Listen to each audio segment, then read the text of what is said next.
नमस्कार मित्रांनो. मिथुन राशीच्या व्यक्तींमध्ये कायम नवीन-नवीन प्लॅन हे मनात येतच असतात. बऱ्याचशा गोष्टी, बरेचसे प्लॅन, बऱ्याचशा योजनांवरती एकदम कायम करण्याकरता ते नेहमी तयार असतात. पण बऱ्याच वेळेस असं होतं, की बऱ्याचशा योजना ह्या बारगळतात.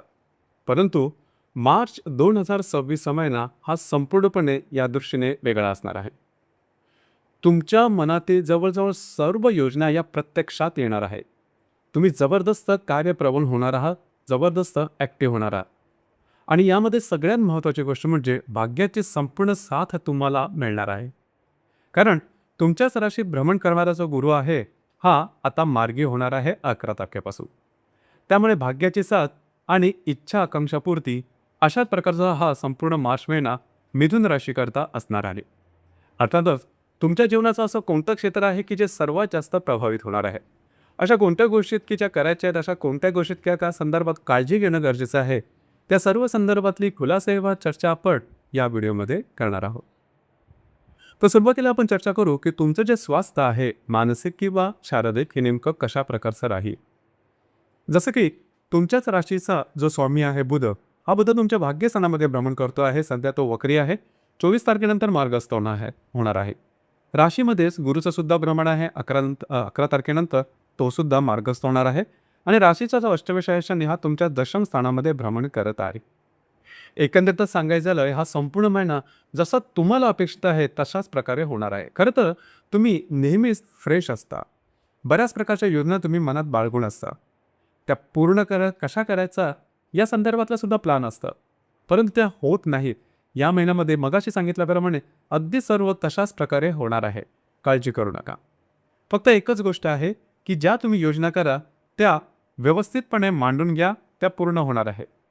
फिरणं वगैरे जास्त महत्त्वपूर्ण कामं करण्याकडे कल रे, आणि ते कामंसुद्धा तुमच्या मार्गी लागते. तुमच्या ज्या काही इच्छा, अपेक्षा असतील कुठल्याही क्षेत्राच्या संदर्भात, त्या या महिन्यामध्ये पूर्ण होणार आहेत. काळजी करू नका. जर तुम्ही सामाजिक व्यक्ती असाल, तर तुमचं जे काम आहे ते समाजासमोर येईल. तुमच्या कामाची वाहवा होईल आणि अर्थातच आपल्याबद्दल चांगलं बोललं गेलं, तर एक मुठभर मांस आपल्यामध्ये चढतं. तर अशाच प्रकारचा काय अनुभव तुम्हाला या महिन्यामध्ये निश्चितच येणार आहे. याचप्रमाणे आर्थिक स्तराबद्दल सांगायचं झालं, तर राशीचा जो पंचमेश आहे शुक्र, हा तुमच्या दशम स्थानामध्ये भ्रमण करतो आहे. 25 तारखेनंतर हा तुमच्या लाभ स्थानामध्ये भ्रमण करणार आहे. राशीचा जो अष्टमेश आहे शनी, हा तुमच्या दशमात भ्रमण करतोय आणि जो लाभेश आहे मंगळ, हा तुमच्या भाग्यस्थानामध्ये भ्रमण करत आहे. एकंदरीत सांगायचं झालं, आर्थिक संदर्भात अजिबात काळजी करू नका. थोडीशी खर्चिक अशी तुमची रास आहे. तुम्हाला फिरणं वगैरे जास्त आवडतं, खर्च करायला आवडतं, शॉपिंग करायला आवडते आणि अशा प्रकारचे काय अनुभव तुम्हाला या महिन्यात मिळणार आहेत. आणि त्याच्यामध्ये सगळ्यात मोठं, की खर्च जरी केला तरी पैशाची कमतरता मात्र तुम्हाला या महिन्यात भासणार नाही. विविध प्रकारचे जे इन्कम सोर्स आहेत ते तुमच्यासाठी खुले होतील. आधीच तुमचे जे अडकलेले पैसे असतील ते मार्गी लागतील आणि सगळ्यात महत्त्वाचं म्हणजे गुंतवणूकसुद्धा तुमच्याकडून होणार आहे.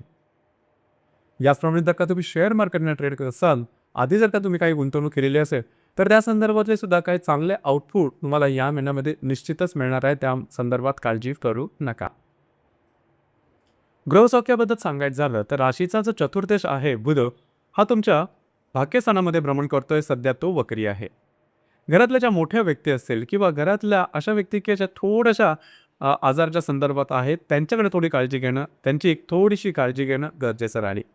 त्यांच्या आरोग्याच्या संदर्भातले थोडे त्रास होते, परंतु याचा फारसा मोठा परिणाम तुमच्या आयुष्यावर, तुमच्या जीवनावर, दैनंदिन जीवनावरती होणार नाही. याचप्रमाणे वास्तूच्या संदर्भातले महत्त्वपूर्ण कामं तुम्ही या महिन्यामध्ये हाती घेऊ शकता. काळजी करू नका. लव्ह लाईफ किंवा रिलेशनशिपबद्दल सांगायचं झालं, तर राशीचा जो पंचमेश आहे शुक्र, हा तुमच्या दशम स्थानामध्ये भ्रमण करत आहे. एकंदरीतच सांगायचं झालं, तर जर जर का तुम्ही कोणत्या रिलेशनशिपमध्ये असा, दोघांमधील नातेसंबंध सुमधुर अशा प्रकारचे राहतील. नवीन रिलेशनशिप बनवण्याकरता सुद्धा हा संपूर्ण महिना अतिशय उत्तम राहील. कारण तुमच्याच राशीत भ्रमण करणारा जो गुरु आहे, हा पंचम दृष्टीने तुमच्या पंचम स्थानाला पाहत आहे. ज्या गर्भवती महिला आहेत त्यांच्याकरता सुद्धा हा महिना अतिशय उत्तम असणार आहे. तुम्ही ज्या काही गोष्टी मनात आणा त्या पूर्ण सुद्धा होतील. तुमच्या काही इच्छा असेल तर त्या सुद्धा पूर्ण होण्याच्या दृष्टीने हा संपूर्ण महिना उत्तम असणार आहे. आणि खास करून जे विद्यार्थी वर्ग आहे त्याच्याकरता आता जो मौसम आहे तो परीक्षेचाच आहे.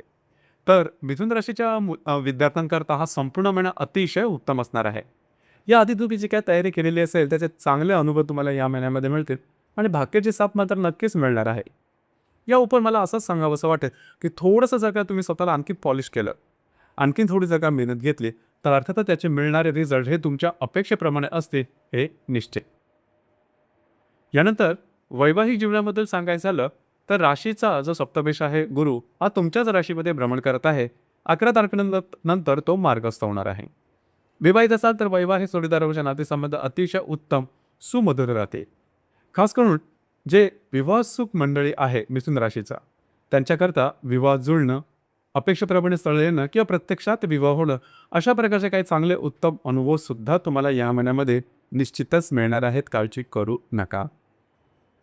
जे तुमचं कार्यक्षेत्र आहे त्या संदर्भात सांगायचं झालं तर राशीच्या दशमामध्ये शनी, नेपच्यून, रवीसुद्धा येणार आणि शुक्रसुद्धा आहे. आणि राशीचा जो दशमेश आहे किंवा कर्मेश जो आहे गुरु हा तुमच्याच राशीमध्ये भ्रमण करत आहे.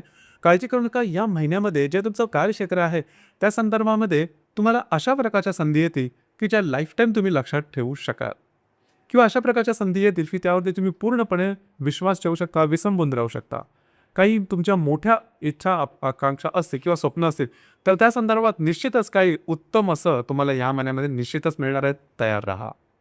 मात्र जे काय तुम्ही स्वीकारलं त्याचा नीट विचार करा. कारण बऱ्याच वेळा असं होतं की तुमचे विचार, तुमच्या इच्छा, आकांक्षा या कायम बदलत असतात.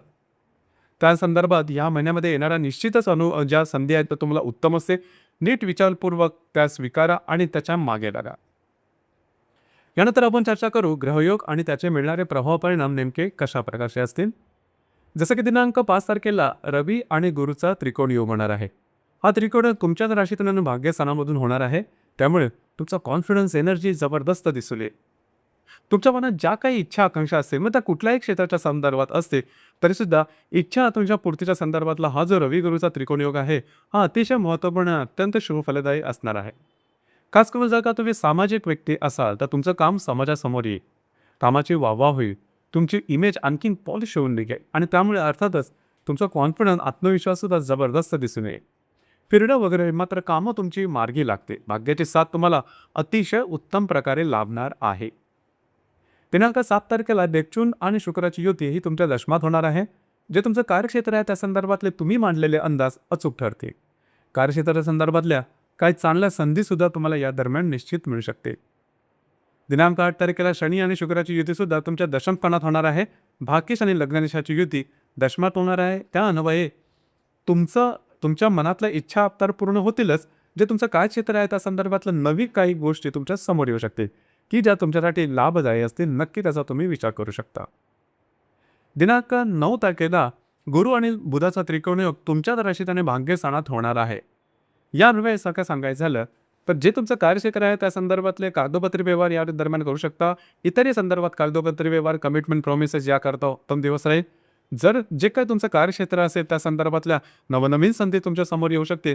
लक्षात घ्या या संपूर्ण महिन्यामध्ये बरेचसे ग्रह हे तुमच्या दशमस्थानात आणि भाग्यस्थानात भ्रमण करतायत. त्यामुळे ॲक्टिव्ह राहाल आणि तुमच्या कामाला यश मिळू शकेल. दिनांक 13 तारखेला होणारा राहू आणि मंगळाचा जी युती आहे ही थोडीशी अशुभ फलदायी आहे. थोडीशी म्हणणार की थोडीशी जास्त या दरम्यान होईल का की थोडंसं प्रलोभनाच्या मागे तुम्ही लागू शकाल. फसवलं जाणं अशा प्रकारचे काय अनुभव येतील त्या संदर्भात काळजी घ्या. बऱ्याच वेळेस ज्यावेळेस कालावधी आपला चांगला चालू असतो तेव्हा थोडंसं आपण ढिले पडतो, ट्रस्टवर्दी पडतो, जास्त खोल विचार करत नाही. कारण अपेक्षेप्रमाणे गोष्टी चाललेल्या असतात आणि याच वेळेस फसण्याची सुद्धा शक्यता असते. तर राहू मंगळाची जी युती 13 तारखेला तुमच्या भाग्यस्थानात होणार आहे त्या दरम्यान अशाच प्रकारची काही प्रलोभनं समोर येऊ शकतील. मात्र त्यापासून लांब राहणं गरजेचं राहील. दिनांक 22 तारखेला नेपच्यून आणि दिनांक 15 तारखेला मंगळ बुधाची युती तुमच्या भाग्यस्थानात होणार आहे. कागदोपत्री व्यवहारापासून काळजी घ्या. जर तुम्ही सामाजिक व्यक्ती असाल तर तुमच्या इमेजला धक्का लागण्यासारखे सुद्धा प्रसंग निर्माण होऊ शकतील. काळजी घ्या. याचप्रमाणे दिनांक 22 तारखेला नेपच्यून आणि बुधाची युती होणार आहे. अतिशय उत्तम अशा प्रकारचा हा योग आहे. दशमात होणारी युती ही तुम्हाला काही चांगल्या इंट्युशन्स वगैरे निश्चितच देऊ शकतील आणि त्या अचूक येतील इंट्युशन्स, अंतःप्रेरणा ज्याला आपण म्हणतो.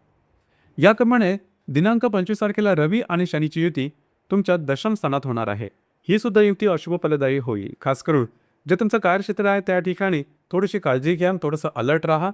तुमचे जे गुप्त शत्रू ज्याला आपण म्हणतो की जे तुमच्या तोंडावर फार चांगल्या गोष्टीने मागून कागाळ्या करतात अशा व्यक्तींपासून, अशा सहकार्यांपासून थोडंसं लांब राहा. ही गोष्ट थोडी महत्त्वपूर्ण आहे. तुमची जी राशी आहे, ही पटकन एखाद्याला माफ करते आणि विश्वाससुद्धा ठेवते. परंतु या आत्ता जे साधारण ग्रहयोग आहेत, दिनांक 1 ते 25 तारखेच्या आसपासचा किंवा 13 तारखेच्या आसपासचा, त्या दरम्यान अशा गोष्टींपासून थोडीशी काळजी घेणं गरजेचं राहील. या महिन्याची जी पौर्णिमा आहे ती 3 तारखेला आहे. त्याच दिवशी चंद्रग्रहणसुद्धा आहे आणि अमावस्या जी आहे ती 19 तारखेला. खास करून हे चंद्रग्रहणाच्या आता हे जे ग्रहण आहे, हे खग्रास पद्धतीचं आहे. पसलं जाणं, पसवलं जाणं, अशा प्रकारचे कारणे या दरम्यान येऊ शकतात, कारण हे या ग्रहणाचा प्रभाव तुमच्या भाग्यस्थानावरती होणार आहे. तर या संदर्भात काळजी घ्या. भविष्यकालीन योजनांच्या संदर्भात नीट विचारपूर्वक निर्णय घेणं अतिशय गरजेचं राहील. या महिन्याची 3 तारीख आणि 19 तारीख या दरम्यान कागदोपत्री व्यवहार, कमिटमेंट, प्रॉमिसेस किंवा विवादात अजिबात जाऊ नका. तर मित्रांनो, हे होतं मिथुन राशीचं मार्च 2026 करताचं संपूर्ण राशीफळ. धन्यवाद.